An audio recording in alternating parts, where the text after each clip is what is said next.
Tu es infirmière, infirmier avec quelques années de métier derrière toi et que tu es encore en poste aujourd'hui, écoute bien. Ce n'est pas le soin au lit du patient qui te pèse, c'est ce sentiment d'être piégé, travailler trop pour ce que tu gagnes, subir des plannings imprévisibles et sentir que ton dimanche après-midi est déjà grignoté par l'angoisse du lendemain. Le vrai danger, si tu ne fais rien, ce n'est pas juste d'être fatigué, c'est que cette boule au ventre, elle devienne ton fond sonore permanent. Jusqu'au jour où tu craques et tu démissionnes sur un coup de tête sans plan de secours. Je suis passé par là, quand j'étais infirmier, j'ai tout essayé, changer de service, faire du libéral, passer cadre, faire de la formation, rien n'y faisait. J'ai compris que le système était dysfonctionnel. Mais avec une famille à nourrir, tu l'entends bien, je ne pouvais pas sauter dans le vide sans filet. Donc dans cette vidéo, on va voir 4 choses. Le vrai diagnostic de ce qui te bloque, le mécanisme de la dépendance financière, la troisième voie pour retrouver du choix sans tout plaquer, et ce qu'il te manque concrètement pour y arriver. Si tu veux poser un diagnostic clair sur ta situation et arrêter d'appréhender ton retour au travail, clique sur le lien sous la vidéo et réserve ton échange avec moi. On te dit souvent, si tu redoutes le lundi, c'est que tu n'aimes plus ton métier. C'est l'explication la plus simple, mais c'est totalement faux. Fais ce test. Est-ce que tu redoutes ton retour au travail, même les semaines où tes gardes se sont bien passées, même quand tu as fait du bon travail et que tu es sorti fier de toi?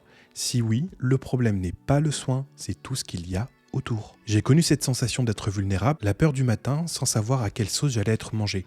Entre collègues compliqués et environnement sous tension, ce qui a tout changé pour moi, c'est de construire une petite activité rémunératrice à côté de mon travail. Dès cet instant, la lourdeur a diminué parce que savoir qu'on a une porte de sortie change tout, même avant d'avoir franchi la porte. Avoir des revenus à côté de ton salaire te permet de savoir que peu importe ce qu'il se passe au travail, tu peux partir quand tu veux. Tu ne te sens plus jamais piégé. Le manque de choix n'est pas un hasard, c'est la conséquence directe de ta dépendance financière totale à un seul employeur. Tant que 100% de ton argent vient du même endroit, le rapport de force est faussé.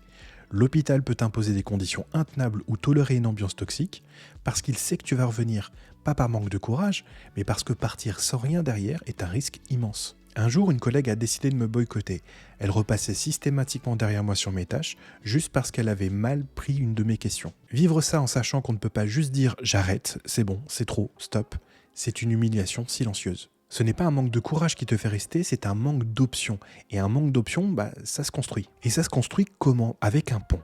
On imagine souvent qu'il y a 2 choix, rester et subir ou tout quitter d'un seul coup. Eh bien sache qu'il existe une troisième voie, construire à côté quelque chose qui te rapporte de l'argent sans dépendre entièrement du soin pour vivre. Et la matière première, tu l'as déjà. Savoir gérer l'humain sous tension, accompagner quelqu'un dans un moment difficile, désamorcer des crises, tout ça, tu les as. Le jour où j'ai commencé à bâtir cette activité à côté, ma relation au travail a totalement changé. Avant même de gagner de gros montants, le simple fait d'agir m'a redonné de l'air. Les tensions de service ont commencé à me glisser dessus. Donc tu n'as pas besoin d'avoir tout quitté pour te sentir libre. Tu as juste besoin d'avoir une option qui n'existait pas avant. Et peut-être que tu vas pas te sentir légitime, tu vas probablement penser qu'il te manque quelque chose.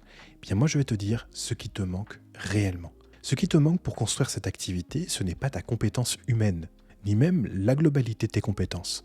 C'est tout ce qu'on ne t'a pas appris à côté. Savoir à qui t'adresser, savoir expliquer ce que tu fais sans forcer, savoir te rendre visible et structurer ce que tu proposes pour qu'on te fasse confiance.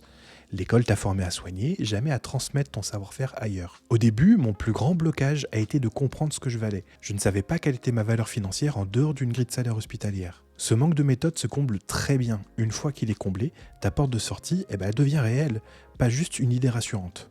Le jour où tu n'auras absolument plus besoin de ton poste pour vivre sera peut-être le jour où tu recommenceras à aimer ton métier. Parce que cette fois-ci, tu y seras par choix, pas par obligation. Et si tu te demandes quoi faire avant de prendre une décision radicale, regarde cette vidéo, ne quitte pas le soin, fais plutôt ça. On se retrouve là-bas.